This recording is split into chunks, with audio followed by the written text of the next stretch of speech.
Four prejudiced officers targeted a black man without cause, assuming his guilt solely because of his skin color. What they didn't anticipate was that their victim held a secret powerful enough to dismantle the very authority they relied upon.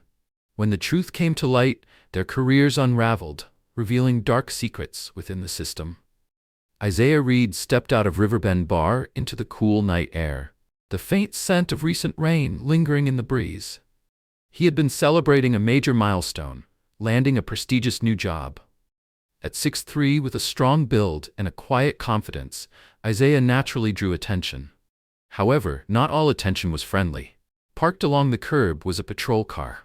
Four officers loitered nearby, their watchful eyes locked on Isaiah. Leading the group was Officer Bryce Carter, a short, stocky man with a buzz cut and an icy glare. Behind him stood Officers Adam Walker, Sean Morales, and Ryan Hunter, their stances tense and predatory. Isaiah walked down the sidewalk, replaying the evening's laughter in his mind. But his peaceful moment shattered when a commanding voice barked, "Stop right there!" Isaiah froze and turned calmly toward the officers. "Is there a problem, officers?" Bryce stepped forward, his tone confrontational. "We got a report about a troublemaker at the bar. You match the description." Isaiah raised an eyebrow, his disbelief evident. "Troublemaker? All I did was leave." Bryce sneered, his hand hovering near his holstered weapon. "Don't get smart with me. You want to make this harder than it needs to be?" Though Isaiah remained calm, his tone sharpened.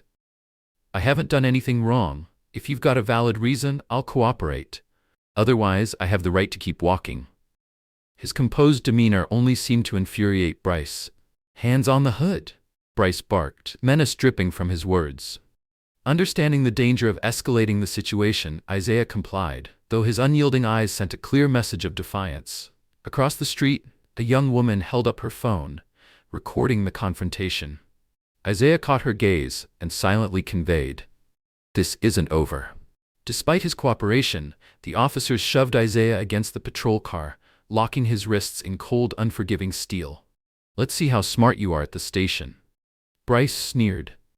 Isaiah remained silent, not in submission, but in the patience of someone who understood that justice often takes time. As the patrol car drove through the deserted streets, Isaiah stared at the faint, streaking glow of streetlights. His wrists throbbed where the cuffs dug into his skin, but his calm gaze stayed fixed on the passing scenery. From the front seat, Bryce's smirk flickered in the rearview mirror. "Think you're clever, don't you?" he jeered. Isaiah didn't respond. His silence was an unyielding wall, further agitating Bryce. In the passenger seat, Adam Walker smirked nervously. Despite his show of bravado, unease flickered in his eyes. Isaiah was led into a dim interrogation room lit by a flickering fluorescent bulb. Bryce and Adam leaned against the wall like predators savoring their prey's helplessness. "Sit," Bryce commanded, shoving Isaiah hard enough that he stumbled into the chair. Isaiah's sharp gaze swept the room, bare walls, a battered table, and a security camera in the corner. He wasn't surprised. This wasn't his first experience with injustice. Bryce dragged a chair close, his tone dripping with disdain. "Who do you think you are, staring at me like that? You're nothing but trouble." Isaiah tilted his head slightly, his lips tightening into a controlled line. "I don't think I'm better than anyone, but it's clear you believe you can do whatever you want." Adam slammed his hand on the table. "Watch your mouth. Bryce doesn't have much patience for punks like you." Leaning in close, Bryce sneered. "You're in my world now. I'm the law here." As Bryce's threats escalated, Isaiah's calm revealed glimpses of his past. Before this moment, Isaiah had served as an elite operative in the Black Creek Special Forces, a division of the military reserved for the best. He wasn't just trained to survive. He had faced life-or-death scenarios against enemies far more dangerous than the men confronting him now. Isaiah remained stoic. The interrogation room wasn't a battlefield, but he realized that in his homeland, where safety should have been guaranteed, his skin color made him a target, and that only deepened his resolve to fight back. Isaiah Reed had learned to control his emotions, honed by years of facing life-and-death situations. But this wasn't a battlefield in a foreign land. It was his home, where he should have been safe. That realization only intensified the flames of anger burning within him. Officer Bryce Carter whispered to Adam Walker in the corner of the room. Isaiah tilted his head slightly, his sharp gaze tracking their every move. Their cryptic whispers, the way they coordinated their glances, hinted at something deeper. This wasn't just about targeting him. It was a symptom of a larger system, a web of corruption cloaked in authority and racism. Isaiah replayed Bryce's smug expression in his mind. The officer's words weren't just threats. They were a declaration of power, a belief that their actions were untouchable.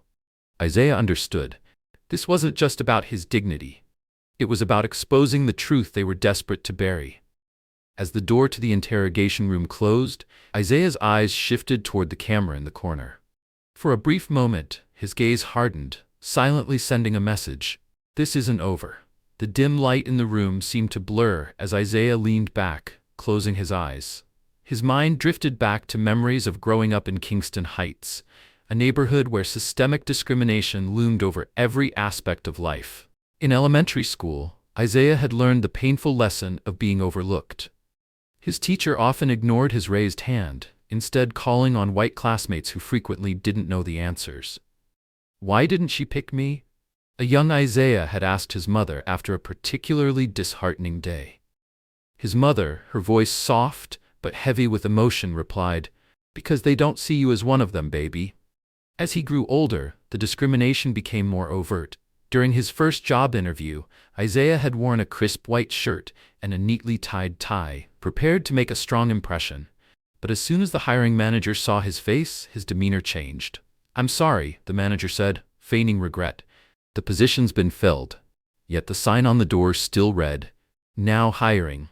These injustices left deep scars, but instead of letting them break him, Isaiah turned his pain into motivation. Joining the Arden Forces was his way of proving he was more than the color of his skin. He had hoped to break through the barriers that held so many back. A sharp ring from the interrogation room's phone snapped Isaiah out of his thoughts. Beyond the walls, Bryce and Adam's laughter mingled with the sound of muffled phone chatter. They seemed unconcerned. But outside, the world was changing. The video of Isaiah's arrest, captured by a bystander, had gone viral. On social media, the footage ignited outrage. "This is a blatant abuse of power," one comment read. Others countered, "The officers were just doing their job. He must have done something wrong." The public was sharply divided.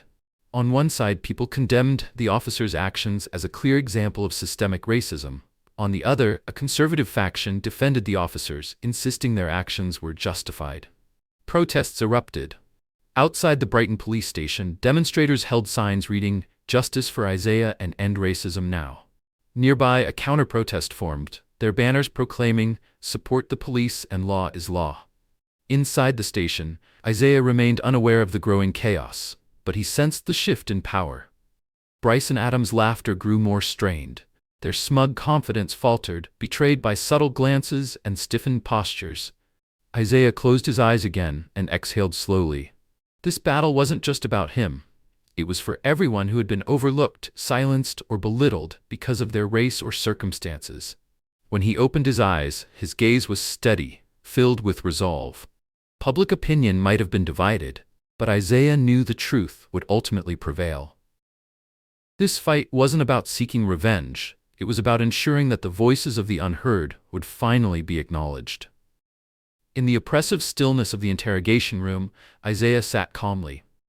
The flickering fluorescent light cast shifting shadows, and the ticking clock carved tension into the atmosphere.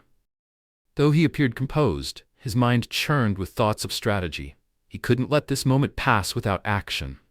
He understood the weight of his position, the hope carried by those who saw him as a symbol of resilience. Isaiah wasn't just fighting for himself. He was fighting for justice, equality, and the countless others who had endured similar struggles. The battle had only just begun. Isaiah Reed knew he couldn't let his encounter with the corrupt officers fade into obscurity like so many others. If he didn't act, Bryce Carter and his accomplices would continue abusing their power, harming innocent people. After being released without charges, Isaiah decided it was time to fight back. The video of his arrest had gone viral, drawing support from parts of the community. But public outrage alone wouldn't be enough. Isaiah needed solid evidence, and someone familiar with the system's inner workings. He reached out to Naomi Green, an advocate he'd read about in news articles. Naomi had fought for justice when her brother, Terrence, was wrongfully arrested and later died in police custody. Her efforts had led to threats, break-ins, and even attempts on her life. Eventually, she stepped back to protect herself, but the pain of losing her brother never faded. Isaiah found Naomi at Union Grounds Cafe, where she often worked in quiet solitude. "Isaiah Reed," he introduced himself, pulling out a chair to sit across from her. Naomi glanced up, her wary eyes betraying both recognition and caution. "I know who you are, and if you're here, it means you're about to stir up some serious trouble." "Trouble is what they've been causing," Isaiah replied, his voice steady and determined. "I need your help. I can't let Bryce Carter and people like him keep doing this, and I don't think you want them to either." Naomi stayed silent for a long moment, memories flooding her mind. Her brother being dragged away, her family watching helplessly, the nights filled with fear every time a car stopped outside her house. The threats, "If you don't stop, you'll be next." She bit her lip, torn between self-preservation and the unshakable desire for justice. Her hands gripped the coffee cup as if to anchor herself. Finally, she spoke, her voice trembling slightly. "If I help you, will this end?" Isaiah's gaze didn't waver. "I can't promise that, but every step we take will make a difference. And if no one does anything, they'll keep going." Naomi sighed deeply, but this time, a spark of resolve lit her eyes. "All right, I'll help you, but promise me one thing. None of us will die for nothing." "That's why I need you," Isaiah said. "I know you have evidence.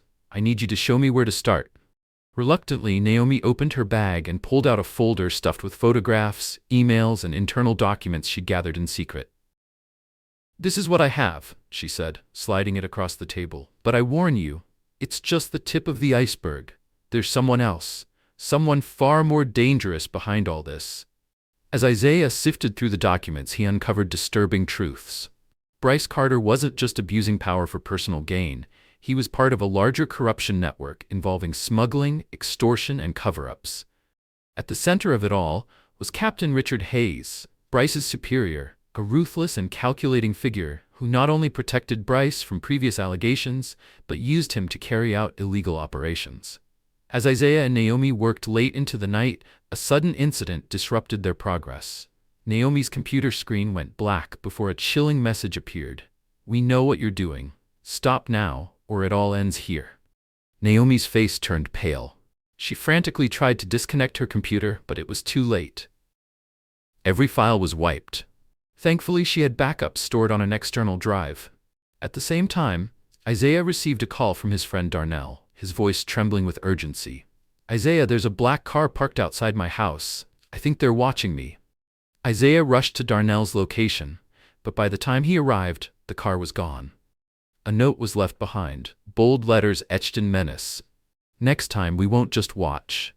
Isaiah clenched his jaw, his eyes cold and determined. "They're stepping up the pressure," he said, placing a hand on Darnell's shoulder. "Be careful. From now on, no one should be alone." Back at the cafe, Isaiah clutched Naomi's folder tightly. "This isn't just about Bryce," he said grimly. "It's the entire system." Naomi's voice carried a warning. "Richard Hayes isn't someone you can take on easily. He has deep connections in the government. If you slip up, it won't just be you, it'll be everyone you care about." Isaiah's gaze hardened. "I've faced more dangerous people than him in war, but this time I'm fighting for justice in my own country. I won't stop." Naomi smirked faintly, her smile tinged with bitterness. "You're crazy, Isaiah, but maybe the world needs crazy people to change it." With Naomi's file in hand, Isaiah began piecing together the puzzle. He knew he was up against a powerful and merciless force, but he also knew the truth was within reach. Meanwhile, in his opulent office, Captain Richard Hayes sipped whiskey, a cold smile playing on his lips, as he reviewed a report on Isaiah's actions. "Let's see how far you can go," Hayes murmured, his gaze sharp as a blade. The battle had officially begun, and neither side intended to back down.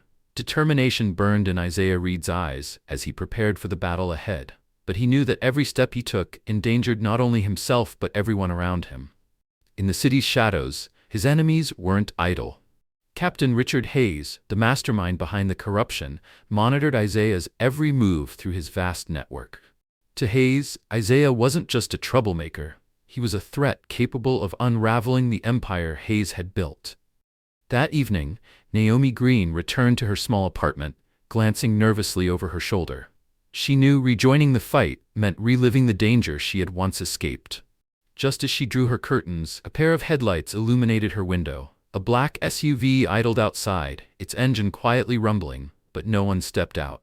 A chill ran through Naomi as she grabbed her phone to call Isaiah. Before she could dial, a text message appeared. "We know what you're doing. Stop now, if you want to live." Her hands trembled as she stared at the screen, her face pale. The SUV remained outside for several minutes before driving away, leaving Naomi in the oppressive silence of her darkened apartment.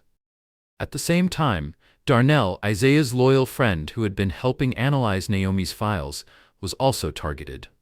Leaving a convenience store late at night, Darnell was confronted by two men. "Your buddy Isaiah doesn't know when to quit," one of them said before driving a fist into Darnell's stomach. Darnell crumpled to the ground, gasping for air, but managed to lift his head. "You won't win," he croaked, his voice weak but defiant. The other man sneered. "Let's see if you can still help him after this." The two disappeared into the night, leaving Darnell bruised but unbroken. Isaiah received a call from Naomi as he reviewed files in his small apartment. Her voice was shaky. "They know, Isaiah. They were watching my house, and I got a threatening message." Isaiah's jaw clenched. "Are you safe now?" "For now," she replied. "But I don't know what they'll do next." As soon as he hung up, his phone rang again. This time, it was Darnell. His voice, though faint, carried anger. "They came for me, Isaiah. I'm okay, but these people are playing around." Isaiah exhaled sharply. The threats were no longer vague. They were calculated attempts to instill fear and force him to back down. Minutes later, a text message arrived. "Stop before it's too late. If you don't, those around you will pay the price." Standing in his dimly lit apartment, Isaiah stared at the message. The faint light from the window cast shadows across the room as he took a deep breath, forcing himself to stay calm. He knew Bryce Carter, Adam Walker, and especially Captain Hayes were tightening their grip. They weren't just corrupt officers, they were part of a well-shielded criminal network that thrived on power and fear. Isaiah's gaze hardened. "They can threaten, they can attack, but I won't back down." Despite the growing danger, Naomi refused to stop. She combed through every shred of evidence she had, cross-referencing emails and reports she had saved from years ago. The following morning, she called Isaiah, her voice urgent but composed. "I've connected the dots, Isaiah. Everything leads to one person, Richard Hayes." Isaiah's grip on the phone tightened. "Are you certain?" "It's all here," Naomi confirmed, her voice dropping. "He's not just protecting Bryce Carter. He's ordering evidence to be destroyed and witnesses to be silenced. I even uncovered financial records, huge sums transferred to untraceable accounts right after every investigation was closed." Naomi continued, "He's orchestrated Carter's rise in the department despite multiple complaints. Hayes isn't just corrupt. He's running a protection racket, and his officers are his enforcers. This isn't just abuse of power, Isaiah. It's a system." Isaiah knew it was time to confront Hayes directly. Using the connections he had built during his time in the Black Creek Special Forces, Isaiah managed to secure a meeting in Hayes's office. The building was lavish, its grandeur concealing the rot within. As Isaiah entered, Hayes sat behind a massive desk, a glass of whiskey in hand. "Well, well," Hayes said, his tone dripping with disdain. "Here's our hero." Isaiah stood tall, his voice steady. "This ends now." Hayes leaned back, a cold smile curling on his lips. "You think so? You're just one man, Reed. I've been untouchable for years. What makes you think you can change that?" Isaiah placed Naomi's file on the desk, his voice unwavering. "This is why. I have evidence of your financial dealings, witness intimidation, and how you've covered for Carter and others. It's over." Hayes chuckled, setting down his glass. "You think that's enough? I've buried men smarter and braver than you. Walk away now, and I might let you live." Isaiah's gaze didn't falter. "You don't scare me, Hayes." The captain's smile faded, replaced by a steely glare. "You've just made the biggest mistake of your life. You don't understand the forces you're up against. If you push this any further, it won't just be you. It'll be everyone you care about." Isaiah leaned in slightly, his voice cold. I've faced worse, but this time, I'm fighting for justice. Not just for me, but for everyone you've hurt, and I don't intend to stop. As Isaiah turned to leave, Hayes's voice followed him. Let's see how far you get, Reed. You've got no idea what's coming. Isaiah left the office, the weight of Naomi's file in his hands and the knowledge of the battle ahead pressing on his shoulders. He knew Hayes wouldn't go down without a fight, but neither would he.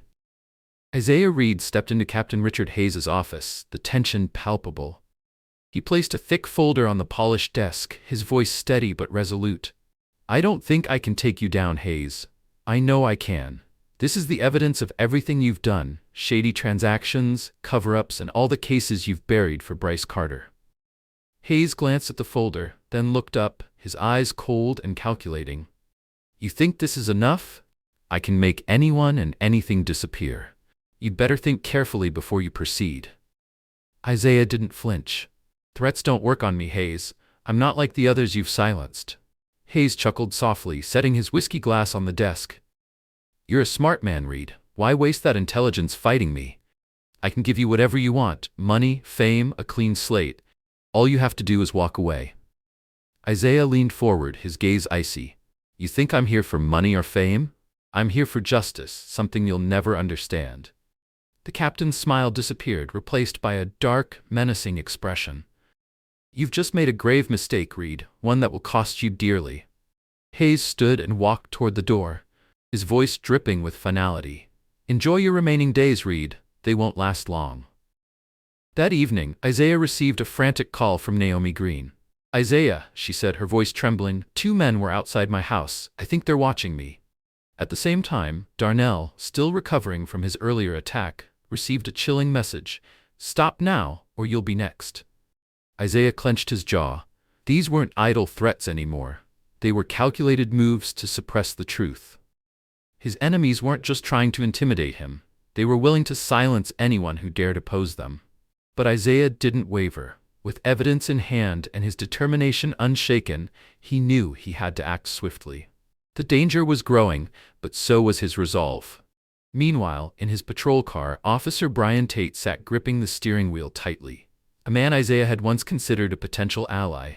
Brian had been secretly passing information about Isaiah's plans to Bryce Carter. It wasn't loyalty that drove him, but fear. Carter and Hayes had threatened him with damning evidence from his past. Later that night, Isaiah received an unexpected call. On the other end of the line was Brian, his voice filled with anxiety. Reed, we need to talk. Now. They met in an empty parking lot, where Brian confessed everything. I've been feeding information to Carter, he admitted, unable to meet Isaiah's piercing gaze. They threatened me, my family. Isaiah stayed silent for a moment, his expression cold and unreadable. Finally, he exhaled, his voice calm but firm. You made a mistake, Brian. The question is, what are you going to do to fix it? Brian's hands trembled as he thought of his wife's tearful face when she discovered the threatening messages. They're going to hurt us, aren't they? She had asked, her voice shaking. Brian hadn't been able to answer then, but now he knew the guilt was too much to bear. I was wrong to be afraid, Brian thought, clenching his fists. But I won't let them win. I'll do it, Brian said aloud, his voice shaking but resolute. They think I'm a coward, but I'll show them I can do the right thing, even if it costs me everything. With Brian now part of the team, Isaiah, Naomi, and Brian delved deeper into the evidence Naomi had gathered. Late into the night, in a secure location, they uncovered the most damning piece of evidence yet, a list of secret financial transactions linking Hayes to several high-ranking officials. The list exposed a sprawling network of corruption that extended far beyond the local police department. It was a system fueled by bribes, cover-ups, and fear. Naomi stared at the screen, her voice tinged with a mix of triumph and anxiety. We've got enough to bring him down. Isaiah nodded but remained cautious. This is it. But if we release it too soon, they'll find a way to bury it, and us along with it. Hayes, sensing the growing threat, ramped up his countermeasures. One of his operatives reported that Brian Tate's behavior had changed, raising suspicions. Hayes wasn't a man to take chances. He approached Judge Robert Langston, a judicial official he had bribed in the past to dismiss cases. Hayes's proposal was simple but bold. All you have to do is discredit the evidence if it makes it to court. In return, I'll make sure your reputation stays intact. Judge Langston hesitated, but ultimately agreed. Isaiah, however, wasn't unaware of Hayes's moves. Through the network Brian provided, he learned of the meeting and understood the urgency. We need to act fast, Isaiah told Naomi. If the judge discredits our evidence, everything we've worked for will be lost. As Hayes increased surveillance on Naomi and Darnell and began targeting key witnesses, Isaiah knew the clock was ticking. The battle wasn't just about justice anymore. It was a fight for survival. Isaiah Reed knew time was running out. Through the secret network provided by Brian Tate, he discovered that Judge Robert Langston had agreed to discredit their evidence if the case went to court. Langston's hesitation was short-lived after Captain Richard Hayes promised to protect his family's reputation. We need to act fast, Isaiah told Naomi Green. If this judge gets involved, everything we've worked for could collapse. Hayes, meanwhile, wasn't taking chances. One of his operatives expressed concern about Brian's loyalty. If Tate flips, it's over for us, they warned. Hayes smirked, his tone ruthless. If he betrays us, we'll take care of him before he has the chance. Hayes ramped up his countermeasures, ordering increased surveillance on Naomi and Darnell and dispatching men to shadow Brian. He also began planning to neutralize the evidence entirely, including staging arson attacks at records facilities connected to the case. One night, Naomi noticed a suspicious car parked near their hideout. She immediately alerted Isaiah and Brian, who went outside to investigate. As they approached, the car sped off into the night. Back inside, Isaiah addressed the group. We're out of time. We need to release this evidence publicly, now. Naomi hesitated. If we release it without someone on the inside to testify, they'll dismiss it as fake. Brian stepped forward, his voice steady despite the fear in his eyes. I'll do it. I've made mistakes, but now I'll do the right thing. Isaiah nodded. With Brian ready to testify and the evidence in hand, they were on the brink of the final battle. He knew, however, that Hayes wouldn't accept defeat easily. The team worked through the night, a sense of urgency hanging in the air. Naomi sat at the computer, her fingers flying across the keyboard as she prepared to send the evidence to trusted journalists. Isaiah and Brian stood behind her, their tension visible. I've encrypted everything and sent it to 10 different journalists, Naomi announced. Once these files go live, they can't ignore them. Isaiah placed a reassuring hand on her shoulder. Are you sure it's all sent? Naomi smiled briefly, though worry flickered in her eyes. Yes, but they'll know as soon as it's out. And they won't sit still. Isaiah nodded. Deep down, exhaustion gnawed at him, sleepless nights, constant threats, and the fear of losing anyone in the fight. But as he looked at Naomi, who had found courage in the face of her fears, and Brian, who was trembling but resolute, he found strength. Taking a deep breath, Isaiah thought, if I give up now, everything we've done will mean nothing. Send it, he said firmly. Naomi hit the button, and in an instant, the truth about Hayes's corruption network was unleashed. Photos, emails, financial transactions, and a list of implicated officials flooded news outlets and social media. Within hours, the hashtag #ExposeHayes began trending, igniting a wave of public outrage. Journalists began demanding answers from the government and law enforcement, while senior officials scrambled to respond. Their vague statements only fueled suspicion, and the pressure on Hayes and his network intensified. In his luxurious office, Hayes stood in front of a television, his jaw tightening as news of his misconduct dominated every channel. We have a problem, an aide said, entering with an alarmed expression. The public is in an uproar. All the documents are out. Hayes's icy gaze swept the room. It's not the documents that matter, he said coldly. It's them. I want them silenced immediately. Erase everything. Find them, and if necessary, eliminate them. Naomi became the first target. Shortly after leaving the safe house, a black SUV began tailing her car. Isaiah intercepted the pursuit, his vehicle cutting off the SUV. During the confrontation, one of the men inside shouted, "Does she still have the rest of the files?" Isaiah's mind raced. What files, he wondered. After shaking the tail, Naomi gasped for breath and suddenly remembered. There's an old hard drive. It has files I haven't fully reviewed. It's still at my house. We need to get it, Isaiah said, steering the car toward her home. When they arrived, the scene was chaotic. The front door had been kicked in, papers were scattered across the floor, and the hard drive was missing. Isaiah scanned the room, his fists clenched. They're not just trying to intimidate us. They're trying to erase everything tied to Hayes. Naomi knelt and picked up a partially burned piece of paper. Fear flickered in her eyes. If they find what's on that drive, it could destroy everything. Isaiah's resolve deepened. We'll get it back. We're not done yet. When Isaiah Reed and Naomi Green returned to her ransacked home, the hard drive was gone. Isaiah clenched his fists, scanning the destruction. They're not just threatening us, he muttered. They're trying to erase everything connected to Hayes. Naomi bent down and picked up a partially burned piece of paper, fear flickering in her eyes. If they find what was on that hard drive, we could lose everything. Moments later, Naomi called Isaiah, her voice trembling.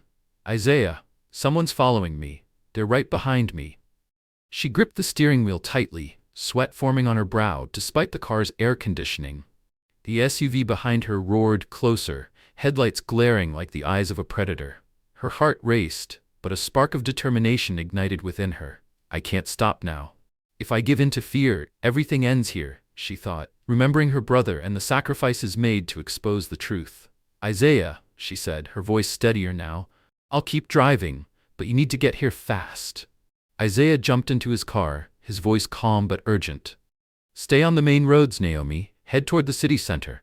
They won't risk making a scene in a crowded area.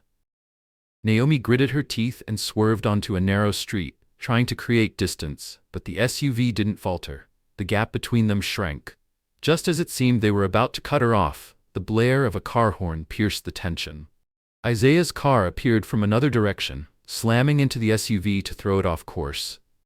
Get in, he shouted, skidding to a stop beside Naomi. Naomi leaped into Isaiah's car, and they sped off before the SUV could react. The chase had been harrowing, but Isaiah knew it was only a glimpse of the dangers ahead. With the evidence now public, the world was confronting the truth about Captain Hayes's network, but it also meant Isaiah and his team were in greater danger than ever. Hayes, with his power crumbling, was willing to stop at nothing to protect himself. Isaiah understood that to end this, he would have to confront Hayes directly.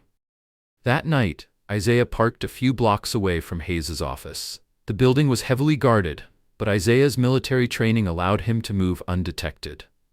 Silently navigating the dark hallways, he avoided security cameras and patrols until he reached Hayes's opulent office. The room was as grand as it was ominous, with floor-to-ceiling windows overlooking the city. Shadows danced across the walls from the lights of nearby buildings. Isaiah began searching the desk, filing cabinets, and even a hidden wall safe. His efforts paid off when he uncovered a folder containing irrefutable evidence. Records of financial transactions, directives signed by Hayes to manipulate cases, and a list of officials who had accepted bribes. Isaiah exhaled softly, clutching the folder. This was the final piece of the puzzle. But before he could leave, a deep voice echoed from behind him. You think you're walking out of here alive? Isaiah turned to see Hayes standing in the doorway, a glass of whiskey in hand. His expression was calm, confident, and full of disdain. Hayes stepped into the room, setting his glass on the desk. You think this ends here? I've been preparing for this moment for years. If I go down, I'll take you with me. From the desk drawer, Hayes pulled out a small USB drive and held it up like a trophy. This contains everything I've gathered about you, Reed. Your military record, your mistakes. Some of your missions didn't exactly follow protocol, did they? Isaiah's fists tightened, his gaze sharp as a blade. You think you can threaten me with that? Hayes smirked, his tone mocking. I don't think, Reed. I know. Imagine if the world found out their so-called hero once disobeyed orders, or that you left comrades behind on a mission. Do you think they'd still trust you? Isaiah remained calm, though a storm brewed inside him. Whatever happened in my past, I'll take responsibility for it. But today, I won't let you keep destroying innocent lives. Hayes laughed bitterly. Then make your choice. I have Naomi somewhere you'll never find her. Hand over the evidence and she'll be safe. If not, he shrugged, his cold smile cutting through the tension. Before Isaiah could respond, the office door burst open. FBI agents stormed in, weapons drawn. Hayes discreetly pressed a button on his desk, triggering a hidden hard drive in the wall to begin uploading data to an external server. He sneered at Isaiah. "You might win this round, but don't think you can take down the whole system. The real evidence is already secure. You'll never reach it." Isaiah noticed a blinking light on the wall and realized what was happening. He lunged toward the drive to disable it, but it was too late. Even as the agents handcuffed Hayes, he wore a triumphant smirk. "You can put me in prison, but my network will live on. What have you really won?" The agents seized the folder and the USB drive, ensuring Hayes couldn't use them as leverage. As he was escorted out, Hayes turned to Isaiah, his eyes burning with fury. "You think this is over, Reed? It's just beginning." Isaiah stood in the now empty office, the weight of the confrontation settling over him. He knew Hayes wasn't bluffing. The fight was far from over. But he also knew one thing for certain. Hayes's power had been shattered, and the truth was no longer hidden in the shadows. Captain Richard Hayes wore a triumphant smirk as the FBI led him away. "You can put me in prison," he sneered, "but my network will live on. What have you won, Reed?" Isaiah Reed stood firm, watching Hayes's defiance crumble beneath the weight of the evidence. Though the FBI had seized the hard drive, Isaiah knew some of the information had already been stolen. He watched as Hayes was escorted out, the man's eyes blazing with fury. "Richard Hayes," an agent announced firmly, "you are under arrest for corruption, bribery, and civil rights violations." Hayes turned to Isaiah, his voice venomous. "You called them, didn't you?" Isaiah held up the folder, his voice resolute. "Not just called. I gave them everything they needed. This is the end for you." Hayes struggled against the agents, shouting, "You can't do this. I'm more powerful than you think. I'll be back." The clink of handcuffs silenced him, and the agents dragged him out. Isaiah stood alone in the office, relief and tension washing over him. He gazed out the window at the sprawling city below, knowing this was only the beginning of the system's unraveling. For the first time in days, Isaiah allowed his shoulders to relax. Justice had been served, and the corrupt empire Hayes had built was starting to crumble. As Hayes was loaded into an FBI vehicle, he glared at Isaiah one last time, hatred burning in his eyes. But Isaiah stood firm. He understood this victory was a step forward, but the fight wasn't over. There was still much to do to ensure the truth would never again be buried. The next day, the city buzzed with news of Richard Hayes's arrest. Public outrage surged from the victims of his corruption, while hope blossomed among those who longed for justice. Isaiah knew this was a pivotal moment, not just for himself, but for the countless lives affected by Hayes and his network. The courtroom was packed during Hayes's trial. Victims, journalists, and advocates for justice gathered to witness the exposure of his years-long corruption. Alongside him sat Bryce Carter, his most loyal enforcer. The prosecutor presented a mountain of evidence: emails, financial transactions, and witness testimonies, all directly implicating Hayes and Carter in a web of crimes that had devastated the community. When it came time for sentencing, the judge looked directly at Hayes and Carter. Her voice was firm, her tone unwavering. "Richard Hayes and Bryce Carter, you abused your power, destroyed public trust, and caused immeasurable harm to innocent people. After careful consideration of all evidence, this court finds you guilty of all charges." She continued, her tone authoritative. "For corruption, obstruction of justice, and abuse of power, you are sentenced to 20 years in prison without the possibility of parole." The courtroom erupted. Some clapped, while others wept with relief. Hayes lowered his head, silent but seething with fury as he glared at Isaiah. Carter, in contrast, tried to justify his actions, but his words were dismissed without acknowledgement. Before the trial concluded, Isaiah was invited to speak. As he stood, his gaze swept over the crowd. The room fell silent, everyone hanging on his every word. "This isn't just my story," Isaiah began, his voice steady. "It's the story of everyone who has been hurt by corruption and abuse of power. Justice isn't about one person. It's about holding systems accountable and ensuring they can never harm others again." After his statement, a journalist asked, "Mr. Reed, do you have any comment on the accusations Hayes made about your military past? Did you disobey orders?" Isaiah took a deep breath, his expression resolute. "I won't deny that during my missions, I made difficult decisions. Some weren't by the book, but everything I did was to protect my team and complete the mission. I'm willing to answer any investigation into my past. But today, we can't let baseless accusations overshadow the fact that Hayes and his network caused immeasurable harm." The room broke into applause, a resounding affirmation that truth and justice still mattered. In the aftermath of the trial, life began returning to normal. Brian Tate, once ensnared by Hayes's network, fully cooperated with the FBI. He provided crucial information that led to the exposure of additional conspirators, widening the investigation and holding more corrupt officials accountable. Naomi Green, with Isaiah's support, became an advocate for social reform. She appeared on television, spoke to the public, and partnered with nonprofit organizations to raise awareness about protecting citizens' rights. Outside the courthouse, Isaiah stood among the people he had fought to protect. He knew this fight wasn't just about Hayes or Carter. It was about transforming a broken system and restoring hope to those who had lost it. Following the trial, Isaiah received an unexpected invitation from a reform committee established by the local government. Tasked with restructuring law enforcement and judicial systems, the committee saw Isaiah's determination and experience as vital to their mission. "We need your insight," the committee leader said. "Your story, your courage, it can guide the change we need." Isaiah didn't answer immediately. He needed time to reflect.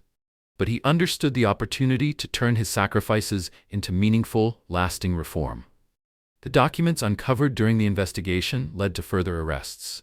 High-ranking officials once shielded by Hayes were exposed, and the fallout extended beyond the city, reaching neighboring areas. Hayes's name became a symbol of systemic rot, but also a warning to those hiding in the shadows.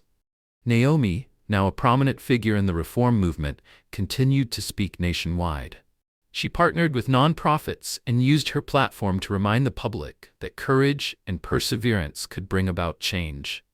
Brian, determined to atone for his past mistakes, joined a nonprofit organization focused on supporting victims of abuse and training young officers in accountability and ethics.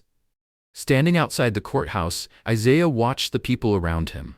The young boy ran up, grabbing his hand. "Thank you for standing up," the boy said, his innocent eyes filled with gratitude. Isaiah smiled faintly. He knew this journey wasn't just about the past, it was about the future of generations to come. As the city awoke to a new day, Isaiah felt a cautious sense of hope. The battle against Hayes had been won, but the fight for justice wasn't over. Isaiah Reed sat silently as the committee leader addressed him during their first meeting. "Isaiah, we need you. Your actions have sparked change, and your experience and determination can guide the reforms ahead." Isaiah didn't give an immediate answer. He needed time to reflect on the weight of the opportunity. This wasn't just about fixing what was broken on paper. It was about restoring public trust and creating lasting change. Meanwhile, the fallout from Richard Hayes's arrest continued to ripple. High-ranking officials who had once been shielded by his network were exposed for their roles in corruption and abuse of power. The investigation spread far beyond Isaiah's city, reaching neighboring areas.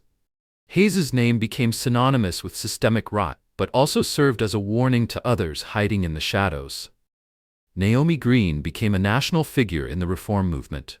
She was invited to speak across the country, partnering with nonprofits to advocate for justice. Her story reminded the public that truth and courage could bring about real change. Brian Tate, after fully cooperating with the FBI, found his own path to redemption. He joined a nonprofit organization focused on supporting victims of power abuse and began mentoring young police officers. Determined to prevent others from repeating his mistakes, Brian dedicated himself to teaching accountability and ethics. One morning, standing outside the courthouse, Isaiah watched the people he had fought so hard to protect. A young boy ran up to him, his eyes wide with admiration. "Thank you for standing up," the boy said, gripping Isaiah's hand tightly. The child's innocent, trusting gaze brought a faint smile to Isaiah's face. He realized this fight wasn't just about correcting the past. It was about ensuring a brighter future for generations to come. As the first light of dawn bathed the city, Isaiah allowed himself a rare moment of peace. He knew the road ahead would be long and challenging. but he had proven that even the most powerful couldn't escape justice when met with courage and determination. Later that day, Isaiah sat in a small cafe with Naomi and Brian. Together, they watched news coverage of the latest arrests tied to the corruption network they had exposed. Despite the victories, worry lingered in Isaiah's expression. "I think we've only scratched the surface," he said, his voice pensive. Hayes wasn't the only one. There are others in the system, people who stayed in the shadows and let Hayes take the fall. Naomi nodded, idly spinning her coffee cup. "I've found more documents. They don't name names directly, but they hint at links to even higher-ranking officials." Brian, now firmly on Isaiah's side, shook his head. "Those people won't go down easily. They're more powerful than Hayes and far more dangerous." Isaiah looked at them both, his gaze resolute. "I can't stop now. We've come too far. If I have to, I'll keep fighting alone." Naomi smiled faintly. "You won't be alone, Isaiah. Not anymore." As Isaiah prepared for the next steps, the public began to see signs of change. Hayes's trial had exposed the truth, sparking demands for reform. The police department, once the heart of his corrupt network, was under intense scrutiny. Senior officials with questionable records were dismissed, and new policies were implemented to ensure transparency and accountability. Naomi, now a recognizable figure, participated in workshops and social campaigns, becoming a symbol of resilience. During a televised interview, she said, "We don't just need to change laws, we need to change the mindset. Power must come with responsibility, not abuse."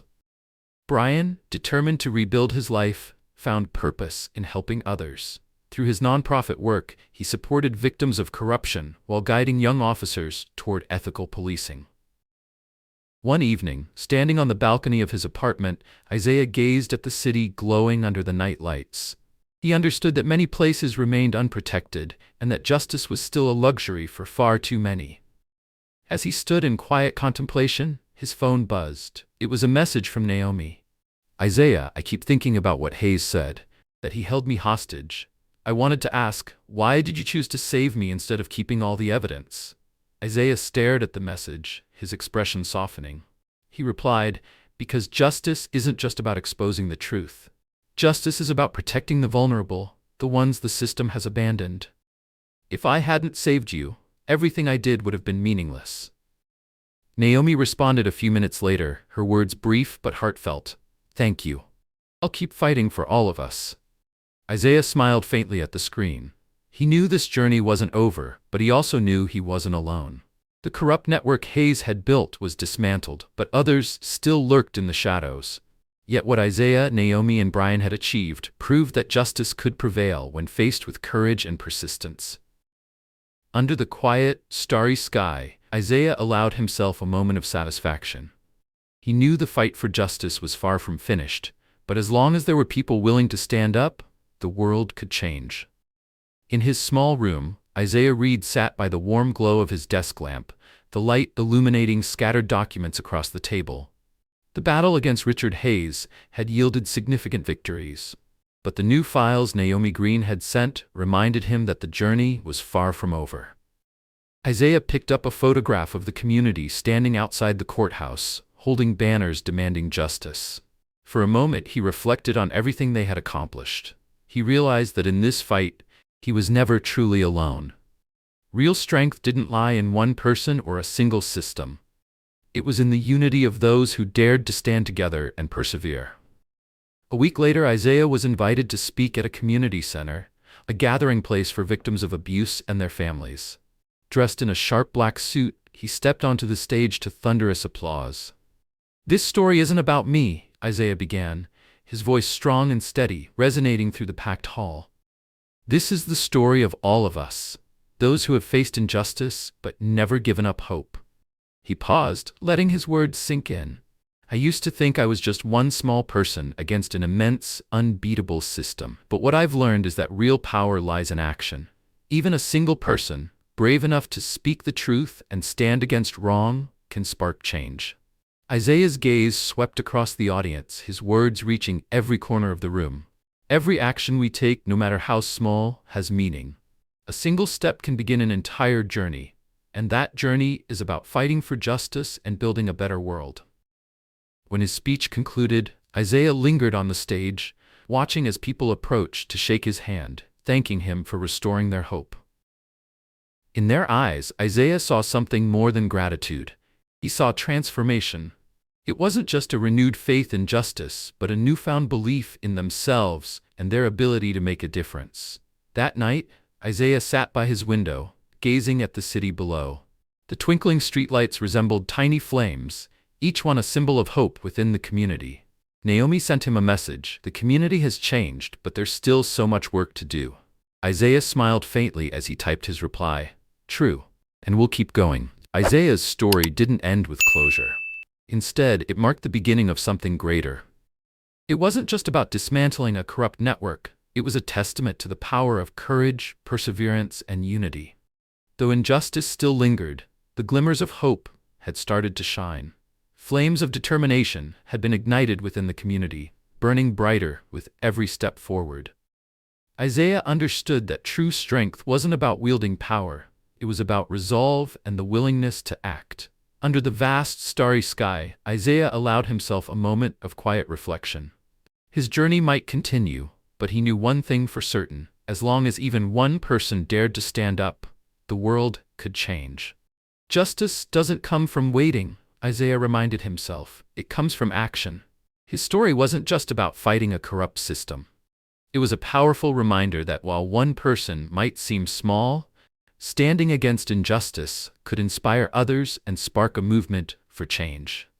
Let this story remind you never to remain silent in the face of wrongdoing and to always hold on to your faith in justice. What are your thoughts on the power of an individual in the fight for justice? Share your thoughts in the comments below. If you found this story inspiring, don't forget to like, share, and subscribe to the channel so you don't miss the next powerful story. Thank you for watching, and see you in the upcoming stories full of inspiration.